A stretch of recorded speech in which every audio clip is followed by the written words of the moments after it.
I'm here to talk about deepening youth participation in the democratic process. And if my grandmother were around, I would have asked her a few questions before coming here. Because a few times that I've had to talk to her, she'll tell me that the early parts of our country in the 1980s, you would not have the freedom to even be here to speak about the government and to even query or quiz them about some of the things they are doing. And so the first thing I want to talk about today is that we should first appreciate the privilege we all have to be here to even think that we have the opportunity to discuss what our democracy looks like and how better we can to sustain it.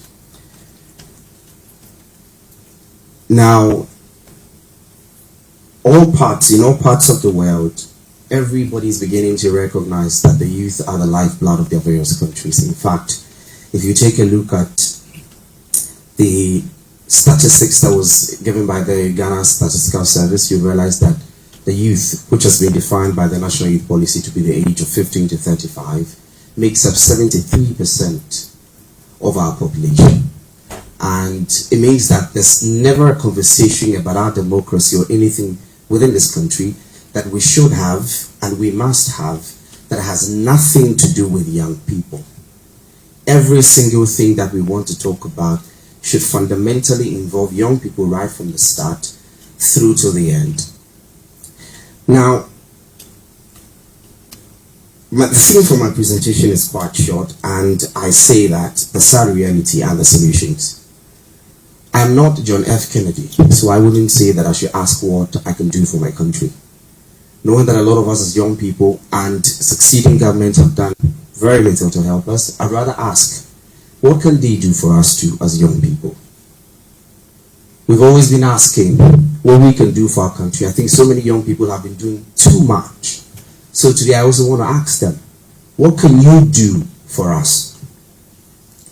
Now if you take a look at the Afrobarometer's report, the round 9, you'll notice that for 3 of them that talks about active citizenship, that talks about free speech, and the other one that talks about access to elected leaders. Unfortunately for Ghana, even though we have over a little above 80% for free speech, we have less than 10% for young people who want to participate actively as citizens. And the big question is why?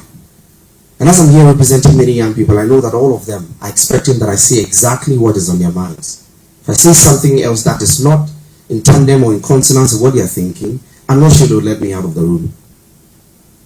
But the truth really is that we cannot participate in something that has very little meaning for us or something that does not factor us in right from the beginning to the end.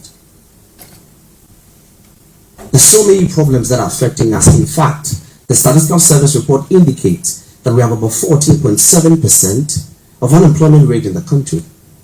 And if you want to go deeper, looking at by region, and looking at the gender composition, it's even worse.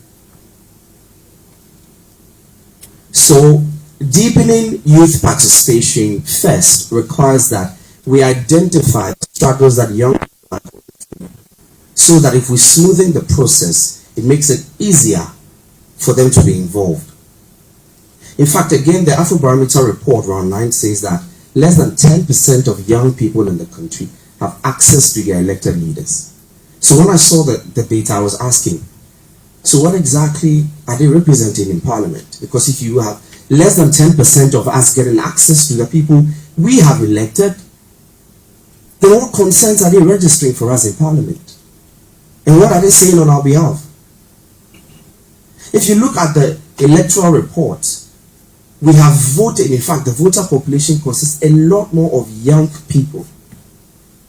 So we keep voting, but we don't have access to the people that we vote for. And this is not my data, this is Afrobarometer. So how then do we engage ourselves in a democracy when the people who are supposed to govern us, lead us, and guide us, we don't even have access to them? So I'm making a very simple statement here today, that we are the lifeblood of this country. We are a reservoir of innovation and hope. If anything is done without paying rapt attention to us, there's a big problem. We had a national youth policy in 2010, which was revised in 2022, and it indicates so many, I want to use the word, lofty goals. We had saying from 2010 to 2012, we can mention just a few significant things. And I'm careful of my words because I use few. I can mention the likes of a few developmental projects that have happened, the likes of free essentials and so many other things. But again, if you take a look at all of these policies, fundamentally, you get to understand that they are all quick fixes. But they do not, permit me to use the word, eternally solve the issues that we as young people go through. So today, as I'm here, I'm representing a million other young people whose voices must be heard. People who must speak without fear or trembling.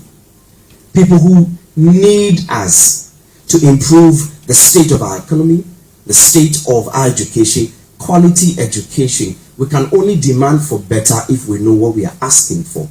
Advocates must first be informed before they can ask. If we have poor quality and poor education, there's nothing we can ask for. So please, I know that in this room are not just students, but are senior members of this country. And my message is very simple.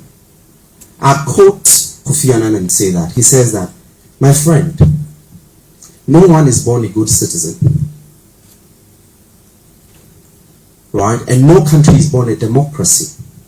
He further goes on to say that the youth, again, are the lifeblood of the country, and if you cut them off, you bleed. It may be a quote, but I don't want us to see it as a quote. I want us to see it as a warning. That if Ghana cuts off its youth, if Ghana does not factor in its youth in every phase of its journey, we will bleed. Thank you.